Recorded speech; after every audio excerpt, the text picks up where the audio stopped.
लेकिन एपी सिंह जी, कानून क्या कर रहा है मैं नहीं समझ पाती हूँ। एक के बाद एक केसेस आते जाते हैं और इसीलिए लोग सवाल पूछते हैं कि भाई क्या ना कोई डर है, ना माँ बाप कुछ सिखा रहे हैं, और बच्चों की तो सनक ऐसी है, ओवर स्पीडिंग करो, रील बनाओ, कि पता ही नहीं चल रहा हो क्या रहा है।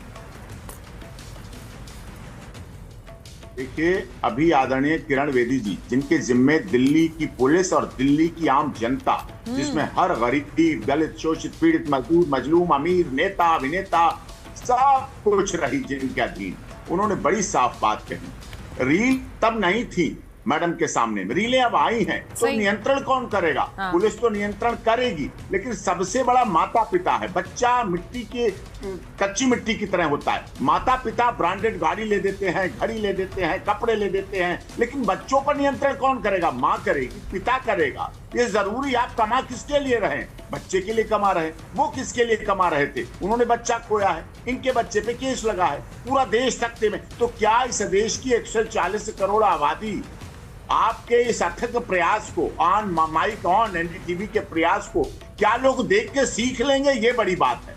क्या इस सिस्टम को समझेंगे? हर दिन पता करेंगे अपने बच्चे के मोबाइल को? क्या ट्रैफिक बहुत बड़ी बात कह रहे हैं आप एपी सिंह जी, आप बहुत बड़ी बात कह रहे हैं।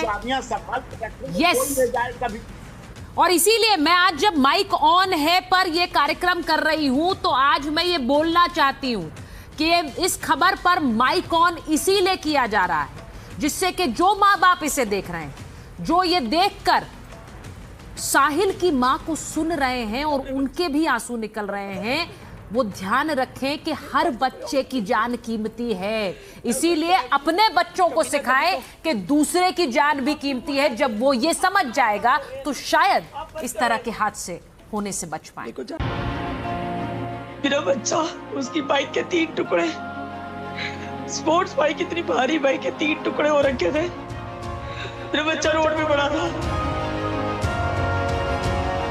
इतना इमोशनल था, मुझे इतने प्यारे प्यारे कार्ड्स बना के शेयर करता था मदर्स डे पे। ये लोग रील्स बनाने के लिए, फन के लिए निकले थे। मेरा बच्चा 50 फुट ऊपर हवा में उड़ के नीचे गिरा। मेरे बच्चे को हाथों से अपने बच्चे की अस्थियां विसर्जित करके आई हूँ। मैंने अपनी पूरी जिंदगी में किसी की अस्थियां नहीं देखी। Mom, I love you, I love you, I love you.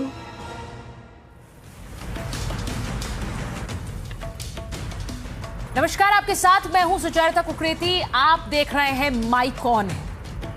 आज माइक ऑन है उस गलती पर जो गुनाह बन जाती है जब आप उसे रोकते नहीं। लोगों को क्या लगता है कि दौलत है तो कोई कुछ नहीं बिगाड़ पाएगा। ये बात दिमाग में कहां से आती है कि पिता रसूखदार है तो उनके हाथ कानून से भी लंबे हैं।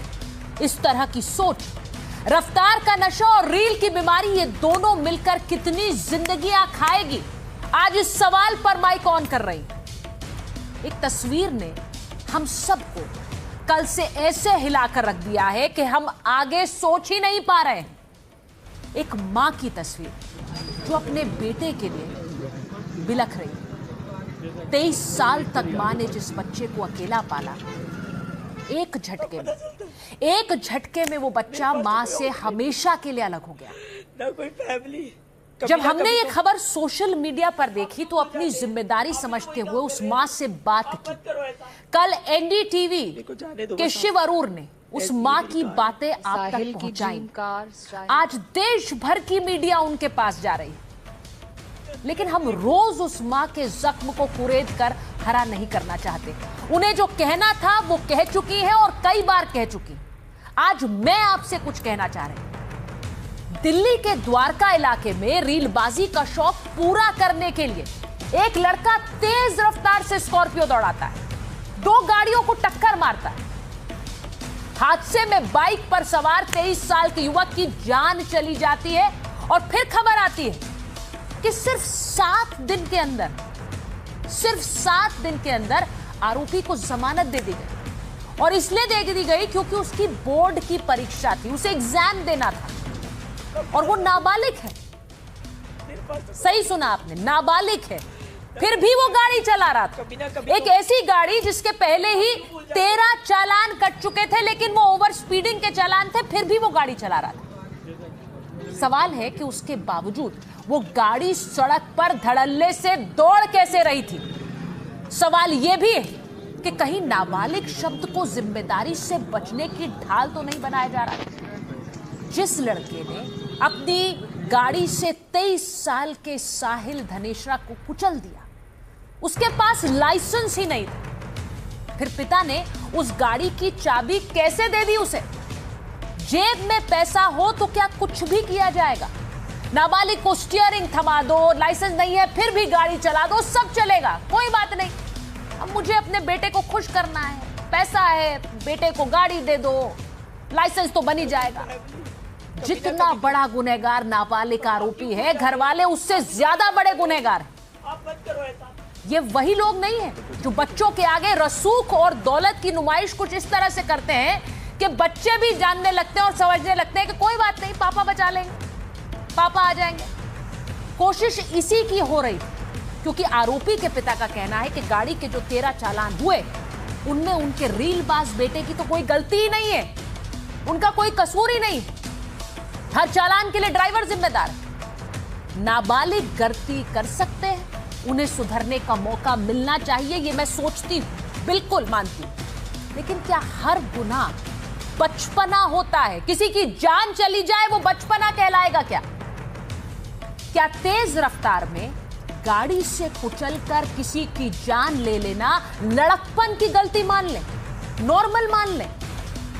बिल्कुल नहीं मानी जा सकती। यह गंभीर अपराध, सुप्रीम कोर्ट तक कह चुका है कि अपराध अगर गंभीर हो तो आरोपी की मैच्योरिटी देखकर केस चलाया जा सकता है। यहां तो जान चली गई 23 साल के साहिल। इन सारे सवालों पर मौन तोड़ना होगा। कार में सवार होकर कोई और रीलबाज किसी और साहिल की जान ले लेगा, इसके लिए सवाल पूछने होंगे। और पहला सवाल यह कि इस हादसे का गुनहगार है कौन?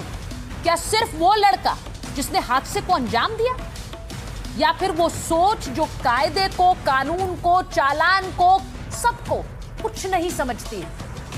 ऐसे हादसों पर ब्रेक लगाना है तो रुतबे का गुरूर नहीं, जिम्मेदारी की समझ काम आती है। आज मैंने जितनी बार इन मां को सुना है, जितनी बार, उतनी बार मेरी आंखों में आंसू आ गए। और पहली बार देखी तो एक मां के लिए उसके बच्चे से बड़ा क्या होता है, लेकिन वो मां जो 23 साल से बच्चे को पालती कभी रही, ना कभी तो आज उसके पास कोई नहीं है। आप भी तो वही काम कर रहे हैं। आप मत करो ऐसा। इनको अगर आप सुनेंगे देखो जाने दो बस आप ऐसे। तो आप शायद आपका भी गला रौंद जाएगा, आप उसके आगे कुछ समझ नहीं पाएंगे, कुछ सोच नहीं पाएंगे।